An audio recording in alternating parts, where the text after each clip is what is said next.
الله من شرور أنفسنا ومن سيئات أعمالنا من يهده الله فلا مضل له ومن يضلله فلا هادي له ونشهد أن لا إله إلا الله وحده لا شريك له ونشهد أن سيدنا ومولانا محمدا عبده ورسوله أما بعد قال الله تبارك وتعالى في القرآن المجيد والفرقان الحميد أعوذ بالله من الشيطان الرجيم بسم الله الرحمن الرحيم يا أيها الذين آمنوا كتب عليكم الصيام كما كتب على الذين من قبلكم لعلكم تتقون وقال الله تبارك وتعالى في موضع آخر يا أيها الذين آمنوا قوا أنفسكم وأهليكم نارا وقودها الناس والحجارة صدق الله العظيم اللهم صل على محمد النبي الأمي وعلى آله وسلم تسليما اللهم صل على محمد النبي الأمي وعلى آله وسلم تسليما اللهم صل على محمد النبي الأمي وعلى آله وسلم تسليما معزز سامعین کرام بزرگان دین جماعت مسلمین امت بہترین اللہ تبارک و تعالیٰ کا بہت بڑا فضل اور کرم اور احسان ہے کہ اللہ تبارک و تعالیٰ نے ہم تمام لوگوں کو رمضان کا مبارک مہینہ نصیب فرمایا اور اس کی ادب و احترام کرنے کی توفیق عطا فرمائی۔ رمضان کے مبارک مہینے کے اندر ذکر و تلاوت، عبادات اور صدقہ و خیرات کرنے کی توفیق عطا فرمائی۔ دعا کریں کہ اللہ تبارک و تعالی ہم اور آپ کی ادا کیے ہوئے روزوں کو، تراویح کی نماز کو اور صدقہ و خیرات کو اللہ تبارک و تعالی قبول فرمائے۔ اور دو چیزیں ہیں، ایک تو خوشی بھی ہے اور ایک غم بھی ہے۔ خوشی اس اعتبار سے کہ اللہ تبارک و تعالیٰ نے ہم لوگوں کو رمضان کے مبارک مہینے کی ادب و احترام کرنے کی توفیق عطا فرمائی۔ رمضان کا مبارک مہینہ اس اعتبار سے ہمیں نصیب فرمایا کہ ہم صحت و عافیت کے ساتھ تھے اور ہمارے اندر استطاعت اور طاقت بخشی کہ ہم نے اس کا ادب و احترام کیا۔ غم اس اعتبار سے ہے کہ اب رمضان المبارک کا مہینہ چند گھنٹوں کے بعد ہم سے رخصت ہو جائے گا، پھر آئندہ سال کسے نصیب ہوگا اور کسے نصیب نہیں ہوگا یہ اللہ ہی جانتا ہے۔ اس لیے دعا کریں کہ اللہ تعالیٰ ہمارے اس رمضان کے مبارک مہینے میں ہم سے جو غلطیاں کوتاہیاں ہوئی ہیں، جو رمضان کے مبارک مہینے کی بے ادبیاں ہوئی ہیں اللہ اسے معاف فرمائے، اور آئندہ سال اللہ تبارک و تعالی ہم تمام لوگوں کو رمضان کے مبارک مہینہ نصیب فرمائے، اور اس کی برکتوں، رحمتوں اور نعمتوں سے ہم تمام لوگوں کو فائدہ اٹھانے کی توفیق عطا فرمائے۔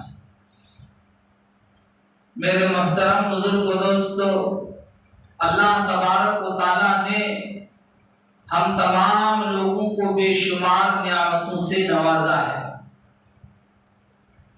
وَإِن تَعُدُّوا نِعْمَةَ اللَّهِ لَا تُحْصُوهَا، کہ اگر تم چاہو اللہ کی نعمتوں کو شمار کرنا چاہو، گننا چاہو، تو تم اللہ تبارک و تعالیٰ کی دی ہوئی نعمت کو شمار نہیں کر سکتے، نہیں گن سکتے۔ ان تمام نعمتوں میں سے ایک بڑی نعمت جو اللہ تبارک و تعالیٰ نے ہمیں دیا ہے وہ ہے والدین کی نعمت، جس کے بارے میں آپ تمام حضرات کے سامنے میں کئی مرتبہ بیان کر چکا ہوں، اور ان میں سے ایک اور نعمت ہے جو اللہ تبارک و تعالیٰ نے ہمیں اور آپ کو عطا فرمایا ہے، وہ اولاد کی نعمت ہے۔ اولاد بھی اللہ تبارک و تعالیٰ کی طرف سے ایک نعمت ہے۔ عام طور سے ہماری ذہن کے اندر ایک بات بیٹھی ہوئی ہے کہ اولاد کے اوپر ضروری ہے کہ اولاد اپنے والدین کی حق ادا کرے، ان کی ادب و احترام کرے، ان کے حقوق کو ادا کرے۔ عام طور سے یہ ذہن کے اندر بیٹھا ہوا ہے۔ اچھی بات ہے اور صحیح بات ہے کہ اولاد کے اوپر ضروری ہے کہ وہ اولاد اپنے والدین کی خدمت کرے، ان کے ادب و احترام کرے، ان کی فرما برداری کرے، لیکن شریعت نے، اسلام نے یہ بھی بتایا ہے کہ والدین کے اوپر بھی ضروری ہے کہ وہ اپنے اولاد کے حقوق کو ادا کریں۔ حضرت عمر فاروق رضی اللہ تعالیٰ عنہ کی دور خلافت میں ایک شخص آیا اور آ کر ان سے مقدمہ ان کے پاس دائر کیا کہ میرا لڑکا میری بات نہیں سنتا ہے، میری فرما برداری نہیں کرتا ہے، میرا لڑکا نالائق ہو گیا ہے۔ عمر فاروق رضی اللہ تعالیٰ عنہ نے ان کے لڑکا کو بلایا اور بلا کر اس سے سوال کیا کہ تمہارے والد نے یہ شکایت کی ہے کہ تو اپنے ماں باپ کی نافرمانی کرتا ہے۔ تو لڑکا نے کہا کہ میں آپ سے ایک سوال کرنا چاہتا ہوں۔ امیر المؤمنین نے کہا ٹھیک ہے سوال کرو۔ اس لڑکا نے امیر المؤمنین سے سوال کیا کہ اے امیر المؤمنین، صرف اولاد کے اوپر ضروری ہے کہ وہ والدین کے حقوق کو ادا کرے، یا والدین کے اوپر بھی ضروری ہے کہ وہ اپنے اولاد کے حقوق کو ادا کرے؟ تو امیر المؤمنین عمر فاروق رضی اللہ تعالیٰ عنہ نے بتایا کہ اب والدین کے لیے بھی ضروری ہے کہ وہ اپنے اولاد کے حقوق کو ادا کرے، والدین کے اوپر بھی یہ ہے کہ وہ اس کے اوپر بھی اولاد کے حقوق عائد ہوتے ہیں۔ عمر فاروق رضی اللہ تعالیٰ عنہ نے بتایا کہ والدین کے اوپر اپنی اولاد کا ایک حق یہ ہے کہ والدین جب نکاح کا ارادہ کرے تو اپنے نیک بیوی کا انتخاب کرے، بیوی نیک ہو۔ اور دوسرا، والدین کے اوپر اولاد کا حق یہ ہے کہ والدین جب اس کا بچہ پیدا ہو، اولاد پیدا ہو، لڑکا ہو یا لڑکی ہو، تو اس کا اچھا سا نام رکھے، تیسرا یہ ہے کہ جب بچہ ہوش مند ہو جائے، کچھ شعور کو پہنچ جائے، تو اب والدین کے لیے ضروری ہے، اولاد کا حق یہ ہے والدین کے اوپر کہ اس کو دینی تعلیم سے آراستہ کرے، اس کی اصلاح کی فکر کرے، دین سے آراستہ کرے، قرآن و حدیث کا علم اس کو عطا کرے، اس کو سکھائے۔ تو اس لڑکا نے امیر المؤمنین عمر فاروق رضی اللہ تعالیٰ عنہ کو بتایا کہ اے امیر المؤمنین، آپ نے جتنی باتیں، جتنے حقوق بتائے، میرے والدین نے ان حقوق میں سے کوئی بھی حقوق ادا نہیں کیے۔ پہلے نمبر پر جب میرے والد نے نکاح کیا تو ایک مجوسی کی باندی سے نکاح کیا، جو کہ مسلمان نہیں ہے، مجوسی ہے۔ اور جب میں پیدا ہوا تو میرا نام جعل رکھا۔ جعل کے معنی تھے کالا، کلوٹا، سیاہ، یہ نام رکھا ہے۔ اور تیسرے نمبر پر ہمیں قرآن و حدیث سے آراستہ نہیں فرمایا ہے۔ تو امیر المؤمنین عمر فاروق رضی اللہ تعالیٰ عنہ نے اس شخص سے کہا کہ تمہارے لڑکا کے نالائق ہونے سے پہلے تم نے اس کے حقوق کو نہ ادا کر کے تم نے اس کو نالائق بنا دیا ہے۔ تو میرے محترم بزرگوں، دوستو، ہمیں اپنی اولاد کے حقوق کو پہلے ادا کرنا ہے۔ آج ہمارے ماحول اور معاشرے کے اندر ہر آدمی، اکثر آدمی یہ اپنی زبان سے کہتا ہے کہ میری اولاد میری بات نہیں سنتا ہے۔ رشتہ داروں کے سامنے میں، گاؤں کے بڑے بزرگوں کے سامنے میں اس کا تذکرہ کرتا ہے کہ میرا بیٹا میری بات نہیں مانتا، میرے ہاتھ سے نکل چکا ہے۔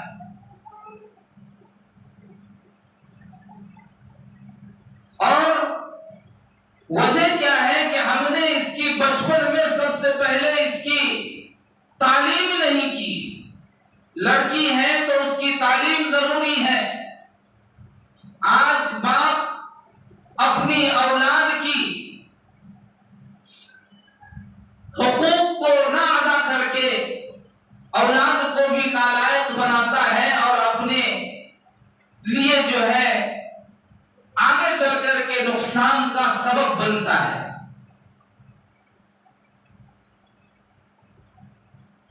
آج ہماری بیوی، ہماری عورتیں اپنی اولاد کے بارے میں ان کی اصلاح کی فکر نہیں کرتے۔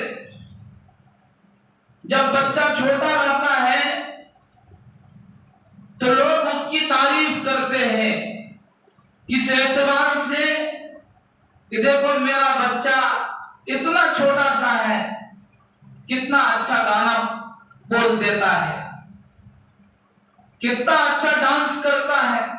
دیکھو میرا چھوٹا سا، یہ چھوٹی بچی، چھوٹا لڑکا ابھی اسکول نہیں گیا ہے، لیکن موبائل کے سب فنکشن کو چلا لیتا ہے، یوٹیوب نکال دیتا ہے، واٹس ایپ نکالتا ہے، فیس بک نکال لیتا ہے اور اس کو چلاتا ہے۔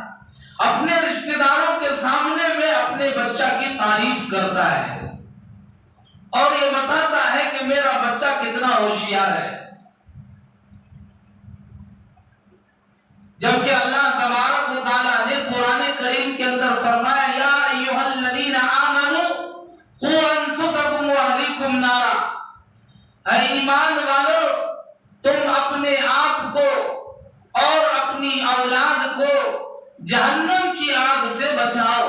نار کا لفظ لایا ہے، ایک دنیا کی آگ ہے کہ جس آگ، اگر جو آگ ایک چھوٹی سی موم بتی کے اندر جو چھوٹی چنگاری ہوتی ہے، چھوٹی آگ ہوتی ہے، اس میں اگر ہم انگلی رکھتے ہیں تو ہم انگلی نہیں رکھ سکتے، جبکہ اللہ تبارک و تعالیٰ یہاں جہنم کی آگ کے بارے میں بتا رہے ہیں کہ تم دنیا کی آگ کی تپش تپش کو اور دنیا کی آگ کی شدت کو برداشت نہیں کر سکتے تو بتاؤ کہ کل قیامت کے دن کی جو جہنم کی آگ ہے اس دن کی آگ سے تم کیسے اپنے آپ کو بچاؤ گے؟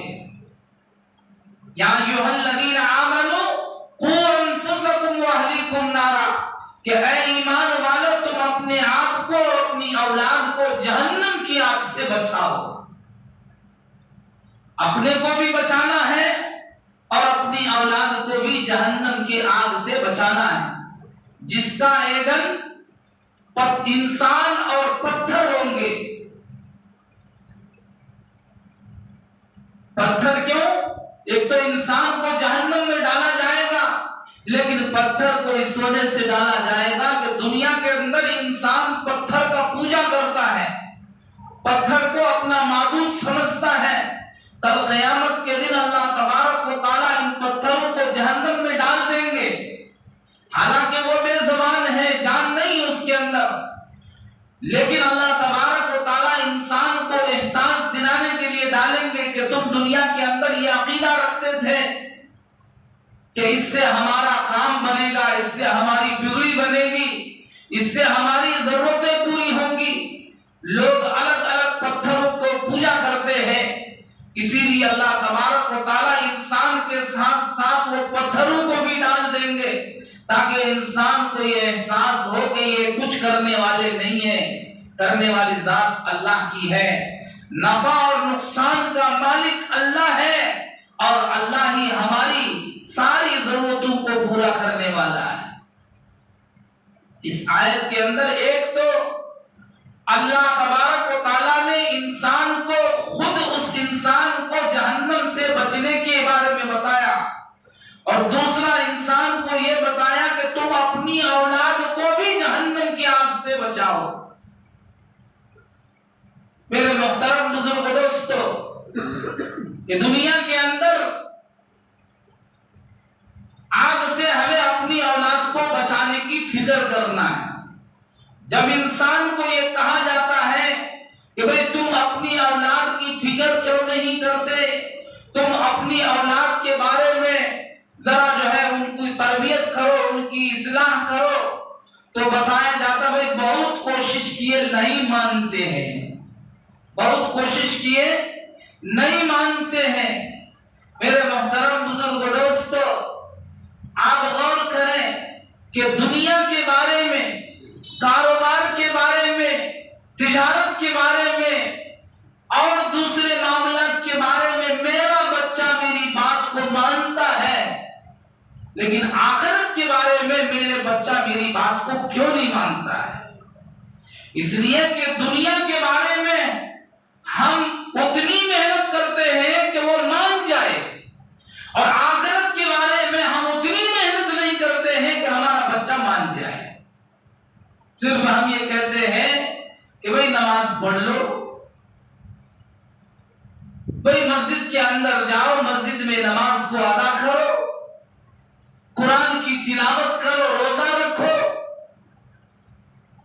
لیکن اگر وہی بچہ کاروبار میں شریک نہیں ہوتا، تجارت میں شریک نہیں ہوتا، کھیتی باڑی کی محنت میں شریک نہیں ہوتا، ساتھ نہیں دیتا، تو ہم کھلے چیتاونی دیتے ہیں، وارننگ دیتے ہیں کہ اگر تو کاروبار میں نہیں آتا، اگر تو تجارت میں نہیں آتا، اگر تو دکان میں نہیں آتا، اگر تو کھیتی میں نہیں آتا تو میرا گھر چھوڑ کر نکل جا۔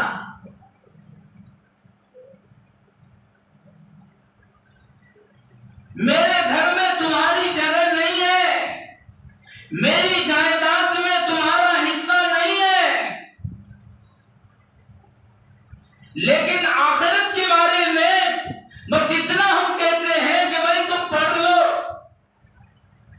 یقینی بات ہے کہ جتنی دنیا کے بارے میں، دنیا کے معاملات کے بارے میں ہمیں اپنی اولاد کی محنت کرتے ہیں، اس کی فکر کرتے ہیں، اتنی آخرت کے بارے میں ہم اس کی فکر نہیں کرتے ہیں۔ وہی لڑکا اگر کسی سیاست دانوں کے ساتھ پھر رہا ہے، کسی پالیٹکس کے بعد ساتھ پھر رہا ہے، تو ہم اس کو بیٹھ کر سمجھاتے ہیں، اس کا ہاتھ پکڑ کر سمجھاتے ہیں، اس کے پیر پکڑ کر سمجھاتے ہیں، میرے بیٹے تو اس کے ساتھ مت پھر، تم اس کے ساتھ مت جاؤ، یہ فلاں پارٹی سے ہے، یہ فلاں دل سے ہے، یہ فلاں جو ہے گروپ سے ہے، تم اس کے ساتھ مت جاؤ، بیٹے تم برباد ہو جاؤ گے۔ لیکن وہی بیٹا نماز کو نہیں آ رہا، وہی بیٹا مسجد کو نہیں آ رہا، وہی بیٹا قرآن کی تلاوت نہیں کر رہا، وہی بیٹا خود نبی کی سنت کو نہیں اپنا رہا ہے، تو اسے کچھ نہیں کہتے ہیں۔ زیادہ سے زیادہ ہم کہتے کہ بھی نماز پڑھو۔ تو اس لیے سب سے پہلے ہمیں اپنے اولاد کی فکر کرنا ہے، اس کو جہنم کی آگ سے بچانے کی فکر کرنا ہے۔ اللہ، یہ حقیقی بات ہے کہ انسان کہتا ہے بھئی ہم محنت کیے کیا کریں گے، بس اس کا کام اس کا اعمال وہ جانے، اس کا کام ہمیں کیا کر سکتے، آخرت میں اس کا حساب ہوگا۔ صحیح بات ہے، وَلَا تَزِرُ وَازِرَةٌ وِزْرَ أُخْرَىٰ، فرماتے ہیں کسی کی اعمال کے بارے میں کسی سے معاوضہ نہیں ہوگا، کسی کی معاملات کے بارے میں کسی سے پوچھ نہیں ہوگی۔ لیکن میرے محترم بزرگ و دوستو، اللہ نے جو یہ اولاد دیا ہے، اس اولاد کی فکر کرنا ہماری ذمہ داری ہے، اس کی اصلاح کرنا ہمارے اوپر ضروری ہے۔ ہاں، جب اتنی محنت کر لیں گے، اتنی فکر کر لیں گے جتنی ہم اپنی اولاد کی دنیا کے بارے میں کرتے ہیں، اتنی فکر کرنے کے بعد بھی وہ لڑکا اسلام کی شریعت کے مطابق زندگی نہیں گزارتا ہے، تو اب تمہارے ذمہ کچھ بھی نہیں ہے، اب تم سے کوئی مواخذہ نہیں ہوگا، تم سے کوئی سوال نہیں ہوگا، لیکن اس حد تک ہمیں محنت کرنا ضروری ہے۔ شروع میں، ابتدائی میں بچہ دیکھنے میں بہت خوبصورت لگتا ہے، بچہ دیکھنے میں پیارا لگتا ہے، معصوم لگتا ہے، تو میرے محترم بزرگ و دوستو، اس بچے کی ہمیں بہت اس بچے کے ساتھ پیار محبت کرتے ہیں۔ یہ پیار محبت اور لاڈ کی وجہ سے وہ بچہ اتنا بگڑ جاتا ہے، اتنا بری عادتوں کا عادی بن جاتا ہے کہ پھر وہی بچہ میرے محترم بزرگ و دوستو، جب ہم چاہتے ہیں کہ وہ بچہ صحیح بن جائے، اس کی اخلاق اچھی ہو جائے، اس کے عادات اچھے ہو جائیں، تو اب وہ بچہ بگڑ چکا ہے، اب اس کے عادات اور اخلاق درست نہیں ہو سکتا، اس لیے ہمیں اس کی فکر کرنا ہے۔ دوسرے نمبر پر جب لڑکا پیدا ہو تو لڑکا کا اچھا نام رکھنا ہے، اچھا نام رکھنا ہے۔ کوئی وہ لڑکا ننگا آیا ہوا ہے، اس کو واپس کر دو، اس کو پینٹ ڈال کر کے لانا پڑو۔ تو دوسرے نمبر پر یہ ہے کہ بچہ کا اچھا نام رکھا جائے۔ اب کچھ لوگ بولتے ہیں نام میں کیا رکھا ہے؟ نام میں بہت کچھ رکھا ہے۔ اللہ کے نبی صلی اللہ علیہ وسلم کے زمانے میں جو لوگ اسلام قبول کرتے تھے، فرماتے ہیں کہ اللہ کے نبی صلی اللہ علیہ وسلم اگر اس صحابی کا نام اچھا ہے، اس کے نام کے مطلب معنی اچھے ہیں، تو اس کو رکھتے تھے، ورنہ اس کے نام کو تبدیل کرتے تھے۔ آج ہمارے ماحول اور معاشرے کے اندر ایک رواج یہ ہو گیا ہے کہ بھائی ہمارا اچھا نام ہو، ہمارا لڑکا کا یا لڑکی کا۔ علماء کے پاس آتے ہیں، حضرت کے پاس آتے ہیں، نام پوچھتے ہیں، اچھا نام بتاؤ۔ جب علماء نبیوں کا نام، صحابیوں کا نام، صحابیات کا نام، تابعین، تابعین، اولیاء اللہ، پھر بزرگ کا نام بتا دیتے کہ نہیں حضرت اچھا والا نام بتاؤ۔ اور نام ایسے رکھتے ہیں معلوم ہی نہیں ہوتا کبھی کبھی کہ یہ لڑکا کا نام ہے یا لڑکی کا نام ہے۔ نام کا معنی بھی آج یوٹیوب کے اندر، گوگل کے اندر سرچ کر کے لوگ اپنے بچوں کا نام رکھتے ہیں، اس کی معنی کا پتہ نہیں، اس کے معنی صحیح نہیں ہے، غلط معنی ہے، لیکن انسان اس نام کو رکھتا ہے۔ اگر کبھی کبھار بتایا جاتا ہے کہ ایک مرتبہ ایک حضرت کے پاس ایک آدمی آیا اور آ کر کہا کہ حضرت ہمارے گھر میں بچہ پیدا ہوا ہے، اس کا نام رکھ دو۔ تو حضرت نے نبیوں کا نام رکھا، صحابی کا نام رکھا، بتایا کہ صحابیوں کا نام بتایا، صحابیات یہ الگ الگ اللہ والوں کے نام بتاتے گئے۔ کہا کہ نہیں حضرت، یہ سب تو ہمارے گاؤں میں سب کا نام ہے، بہت سارے لوگوں کا نام ہے۔ تو حضرت فرمایا ایک کام کرو، فرعون رکھ دو، 900 سال سے کون بھی نہیں رکھا ابھی تک۔ نمرود رکھو، ابو جہل رکھ دو، ابی بن خلف رکھ دو، ابو لہب رکھ دو، یہ سب نام اب تک کون بھی نہیں رکھا ہے۔ بھئی کیا مطلب ہے؟ اگر کسی کا نام وہ ہے تو کیا ضروری ہے کہ وہ نام اب تم نہیں رکھ سکتے؟ اللہ کے نبی صلی اللہ علیہ وسلم نے فرمایا کہ نام اللہ کے ناموں کے اوپر رکھو، جیسے عبداللہ ہے، عبد الرحمن ہے، عبد الرحیم ہے، یہ اللہ کے نام ہیں۔ ضروری نہیں ہے کہ یہی نام رکھو، اللہ والوں کے جو نام ہیں ان ناموں کے اوپر رکھو، نہیں، لیٹسٹ نام ہونا، نئے نام ہونا۔ بتانے والے حضرت تھک جاتے ہیں، ان کو پسند ہی نہیں ہوتا ہے، پھر لاسٹ میں رکھتے کون سا والا نام؟ وہ سیریل والا نام، سمرن کرتے ہیں۔ فاطمہ پسند نہیں آیا، زینب پسند نہیں آیا، ام کلثوم پسند نہیں آیا، اور رقیہ پسند نہیں آیا، اسے سمرن پسند آ گیا۔ سیریل کا نام سمیر پسند آ گیا۔ عمر فاروق پسند نہیں آیا، ابو بکر پسند نہیں آیا، علی پسند نہیں آیا، عثمان پسند نہیں آیا۔ میرے محترم، ناموں کو صحیح نام رکھو اپنے بچوں کی، اس لیے کہ اللہ کے نبی نے فرمایا کہ ان ناموں کا اثر بچوں کے اوپر پڑتا ہے، ان کی اخلاق، ان کی عادت کے اوپر پڑتا ہے۔ ناموں کو اچھا رکھنا۔ تیسرے نمبر پر فرماتے کہ اس کی اصلاح کی فکر کرنا، بچوں کی اصلاح کی فکر کرنا۔ جب بچہ 7 سال تک ہے تو 7 سال تک بچہ کو نماز، اگر لڑکا ہے تو اس کو نماز، لڑکا ہو یا لڑکی ہو، اس کو نماز کی فکر دلانا، اس کو نماز کی تاکید کرنا، بھئی نماز پڑھو۔ لیکن یہاں ماحول الٹا ہے، ہمارا ماحول جو ہے الٹا ہے۔ جب بچہ 4 سال کا، 3 سال کا، 5 سال کا ہے تو اس کو دیکھنے میں بہت پیارا لگتا ہے، معصوم سب کا، چاہے وہ کیسا بھی ہو، کالا ہو، گورا ہو، کچھ بھی ہو، لیکن معصوم لگتا ہے، خوبصورت لگتا ہے۔ اس کو پکڑ کر کے زبردستی مسجد میں لے جاتے ہیں، چل بات نماز کو، چلو نماز۔ آیا مسجد میں سارے لوگوں کی نماز خراب، سامنے سے جا رہی، پیچھے سے جا رہی، آگے سے جا رہی، آواز کر رہی، لڑ رہی، پکڑ رہی، یہ ساری چیزیں ہوتا۔ لیکن جب 7 سال ہو جاتا ہے، شریعت نے حکم دیا ہے کہ تم اب اپنی اولاد کی نماز کی فکر کرو، تو اس وقت کہتے بیٹا تو گھر میں بیٹھ کر ہوم ورک کرو۔ یہ ہمارے ماحول ہے۔ میری بات بری لگے گی، لیکن جو ماحول ہے میں وہ بتا رہا ہوں، اور جو ہمیں اصلاح کی کرنے کی ضرورت ہے اس کو ہمیں کرنا ہے۔ شریعت نے فرمایا کہ اپنے بچوں کو 7 سال کی عمر میں اس کو نماز کی تاکید کرو، اور جب 10 سال کا ہو جائے تو اپنی اولاد کو نماز کا حکم کرو۔ اگر نماز نہ پڑھے تو تنبیہن اس کو مارو۔ اتنا مت مارو کہ بھئی اس کا سر پھٹ جائے، ناک سے خون آ جائے، اس کے جبڑے ہل جائے، نہیں، بلکہ تنبیہ کے طور پر تھوڑا سا مارو تاکہ اس کو ڈر ہو۔ یہ فکر کرنا ہے اپنے بچوں کی۔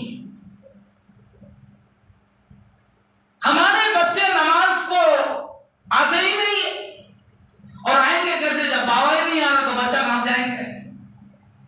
اذان ہو رہی ہے، باپ بیٹھ کر کے ہیں گھر میں، اب جب باپ حرکت کرے گا تو ساتھ میں بچے بھی حرکت کریں گے۔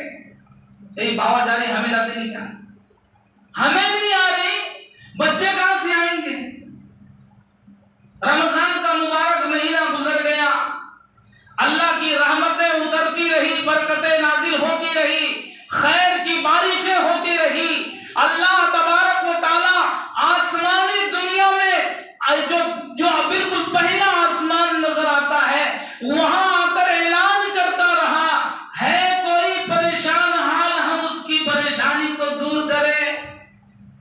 یہ بندہ سوتا رہا. کیا ٹینشن ہے؟ لون لے لیں گے.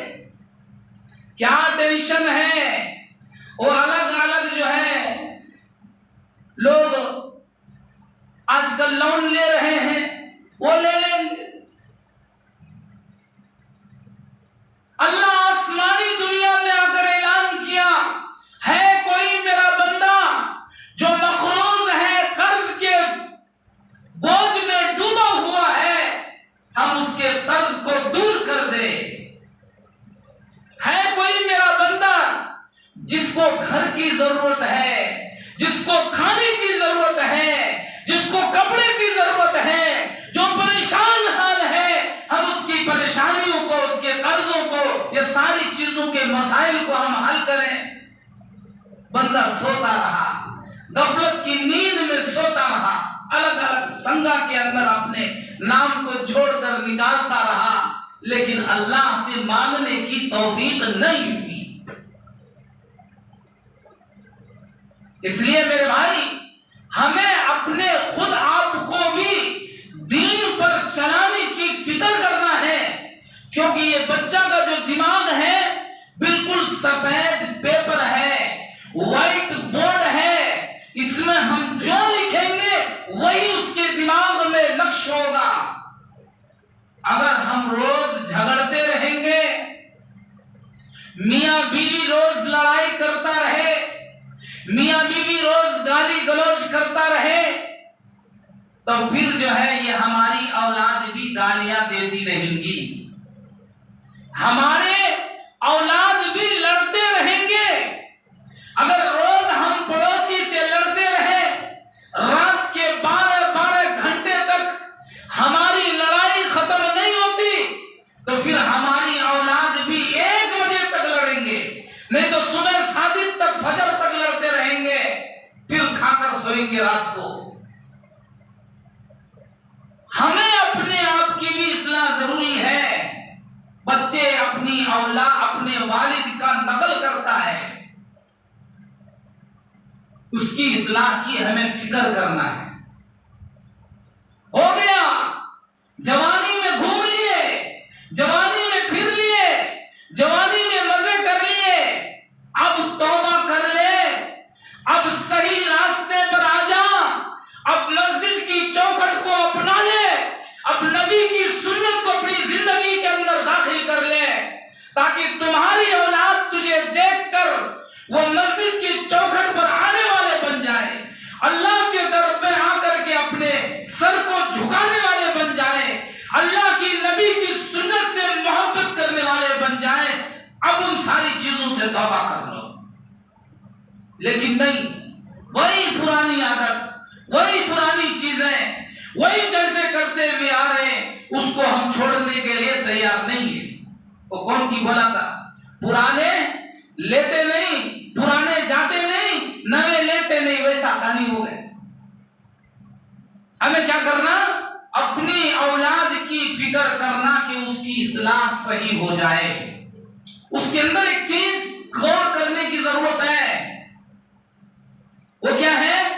اپنی اولاد کی غذا کی فکر کرنا. اس کا جو لقمہ ہم اپنی اولاد کو کھلا رہے ہیں، وہ لقمہ حلال کھلانے کی کوشش کرنا. حلال لقمہ جب ہم اپنی اولاد کو کھلائیں گے تو پھر بچے کے اندر اس کی تربیت صحیح ہوگی، اور پھر ہمارے نسلوں کے اندر دین زندہ ہوگا، اور مفکرین اور بڑے بڑے اللہ والے ہماری نسلوں سے پیدا ہوں گے. ایک تاجر تجارت کرتا ہے، جھوٹ بولتا ہے. ایک دکاندار دکان میں بیٹھا ہوا ہے، جھوٹ بول کر مال کماتا ہے. ایک انسان کوئی سامان بیچتا ہے، اس کے اندر ملاوٹ کر کے بیچتا ہے، اور وہ مال اپنی اولاد کو کھلاتا ہے. یہ حرام مال ہے، اور اس حرام مال کے کھانے کی وجہ سے ہماری اولاد کی صحیح تربیت نہیں ہوتی. کچھ لوگ بولتے ہیں حضرت ہمارے بچے کی ذہنش نہیں، بہت پکا ذہن اس کا، ملڈ کیا ابھی